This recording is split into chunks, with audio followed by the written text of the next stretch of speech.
Shalom, welcome to Rob on the Rock. I'm Rob Vanhoff, and today we're at day 26 of March through Mishlei, and we're looking at Proverbs 26, verses 4 and 5. And this is a wonderful passage for a few reasons, and that we'll get into here. And it begins right here and goes all the way, these full two lines here. And it begins, al ta'an kasil, which we'll look at. Al ta'an kasil means don't answer a fool. A kasil is a fool. But then it goes on, the very next line says, ane kasil, answer a fool. So the word kasil here is fool. Kasil, you see it twice. Kasil and kasil. That's the object. And then it says, ke ivalato. Ke ivalato. So both verses have kasil, ke'ivalato. Kasil, ke'ivalato. So we're going to break this down. How come the Bible says al ta'an, don't answer, and then turns around and says answer, when the object is exactly the same in both? So al ta'an kasil, ke'ivalato. Do not answer a fool according to his folly. Pen, and we'll see the pen here, lest tishvelo gamata, lest you will be like him. Yes, even you will be like him. But then that's the al ta'an, do not answer. Then it turns around and says ane, that's the imperative, to do, right? The active. Ane kasil ke'ivalato. Answer a fool according to his folly. Pen, lest Yehe chacham be'enav, lest he consider himself wise, right? And lest he think himself wise in his own eyes. So we're going to look at some of the Hebrew here. The basic imperative, I'm just going to scroll this up. By the way, this is from the Aleppo Codex, the little snippet that we're looking at here. We've got a little white blob down there. I don't know how to get rid of that, but that's all right. We'll go up here. We'll draw it up here instead. We have al is our negative particle, al. And then al ta'an, like this. And al ta'an means do not answer. And then the noun kasil means fool. Al ta'an kasil, do not answer a fool. But then the very next verse says ane, and I'll put it here because it's from the same root as, make sure I get the vowels right, ane kasil. So these two words here are from the same shoresh, la'anot, to answer, but because of the syntax, al ta'an is how you say don't do it. So this is saying don't answer, and then the one below is saying do answer. And they're both, you could put an exclamation point, I guess, on both. Don't do it, do it. So why is the Bible saying don't do it and then do it? So we already looked at some of the vocab here. Kasil, another important word used in this verse, trying to erase all my bits here, is the noun for folly. And by itself, it's like this, ivelet. Ivelet. And this just means, it's often translated folly. It could be foolishness. It's the quality of a kasil. Ivelet is the quality of the behavior of a kasil, of a fool. Folly, foolishness. It could be thoughtlessness, ivelet. But here we have ke, we have a construct, and I'll write it here, I'll erase those, you get the point of what it means. We have ke, which is according to, plus then we have ivelet, but then we have the suffix, meaning his. So ke I vlato. Ke I valto, rather. Ke valto. Ivelet, it kind of changes some vocalization here. But this literally is according to his thoughtlessness, according to his folly. So do not answer a fool according to his ivelet, according to his foolishness, according to his thoughtlessness. Pen, and that's the word pe nun, just like this. Pen, lest, that's often maybe how it's translated, lest you become like him, lest you're the same as him. Gamata, it says. Gam, which is also ata, you. So the idea is even you.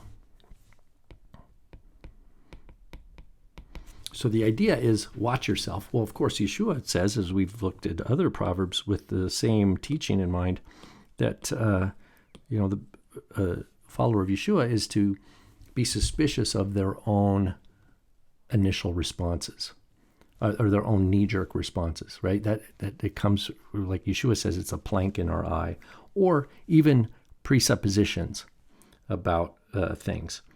So we have to be suspicious of our own judgments about other people.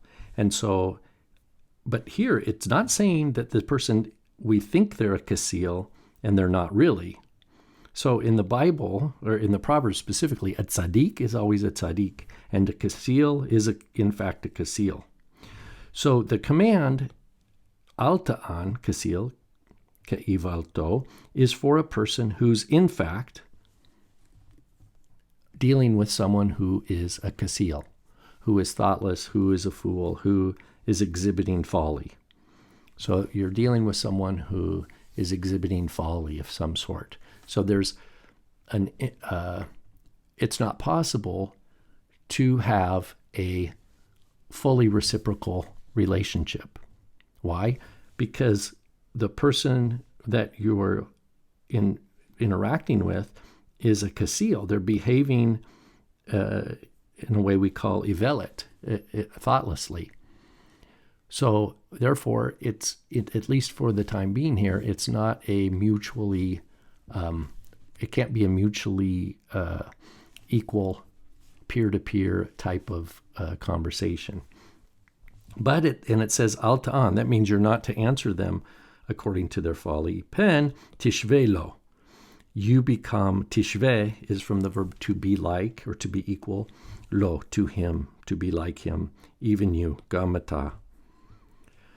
So what the proverb is saying is you don't answer them in a way that you will now, let's basically, like say, don't stoop to their level, right? It's kind of that way.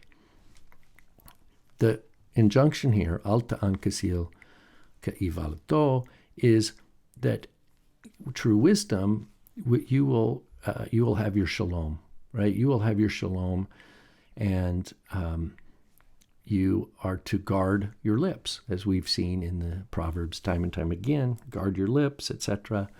And be aware that everyone is able to be tempted to behave in a way that is foolish.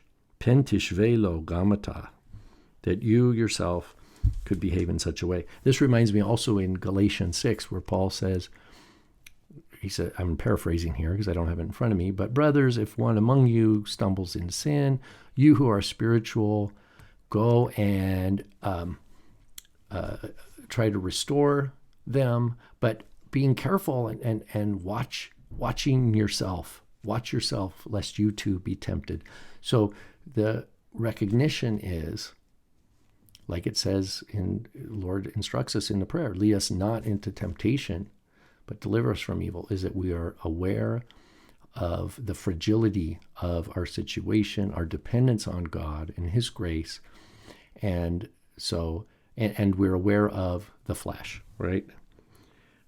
Beware lest you too be tempted, Paul says in Galatians 6. So this is similar to that. Don't answer him in the way that is you falling into temptation. Rather than we have, now it makes sense. Why would it now say ane, answer him? It means that if you're, inasmuch as possible, you're not to disconnect. You're to attempt to communicate. Even if it's not peer-to-peer or a communication between equal minds, like Paul says in Romans 14 and 15, the strong are to bear with the weak. The strong are those anchored in the scriptures. They know the word of God. They know their position in the Messiah. They rest in his promises and in his strength and his shalom and grace. And it's from that position where we do answer. Answer the kasil according to his folly, but this time, pen yihye chacham be'enav. That means out of a heart. You're going to answer out of a heart to help them recognize that there is wisdom, that there is such thing as a chacham, but not chacham be'enav, not in his own wise in his own estimation. In other words, the desire motivated the one who is answering the fool according to his folly. That means here it's, the ke'ivalato, even though it's the same exact phrase, here it means answer according to understanding the nature of folly. And your desire is to guide a fellow believer, or even a fellow human, if they're not a believer, from some sort of harm, or from you want to help them stay clear of calamity. You want to guide them towards a path of life. And the point here is there's an obligation for a believer to attempt. It doesn't mean it's in God's hands what God does with each one of us, but we have an obligation to others to do our best to speak the truth in love. And pen yehye chacham be'enav means in order that he not be wise in his own estimation, in his own eyes, is part of the commandment to love one another, where correction is mandatory. And we know that from the commandment, love your neighbor as yourself. If you go and look in Leviticus, it says you will not hate your brother, but rather you will correct him, right? You will surely correct him and not bear sin because of him. So this is all in the same spirit of that same obligation that believers have. So, al ta'an kasil ka'ivalato, pen tishve lo gamata. Do not answer a kasil, a fool, according to his folly. That means in the same way as he's behaving, lest you're going to be just like him, and now you have two fools. Rather, ane kasil ka'ivalato. Same words here, kasil ivalato, but it's answering. But it has a slightly different shift here. You answer him according to his folly, meaning you come from a position of understanding, a position of shalom and grace, knowing you yourself are redeemed, you yourself are fallible, you yourself are dependent on God's goodness, and that you have a heart to bring goodness and to share life and goodness and faith with others, and to help them if at all possible. Now, does this mean the kasil is always going to listen to you as you try to share the truth in love? No, obviously not. But inasmuch as you are able, live with all men in shalom. That's what we're told also in the scriptures. So we have a wonderful proverb here where we have two verses in a row. The first tells us not to do something. It's very specific. And the very next verse it kind of shifts and says, do the same thing. And how these are both true is because the ka'ivalato phrase, which is according to his folly, which is exactly the same in both, does not mean the same thing. Because we have to come to this with the hermeneutic of the greatest commandment, which is to love God with all our heart, soul, and strength, love our neighbor as ourselves. And that's how we understand that we are to seek to have shalom with others and to be a voice of truth and light in all our relationships. All right, so here we are continuing through March through Mishlei. I hope this is a blessing to you. Shalom.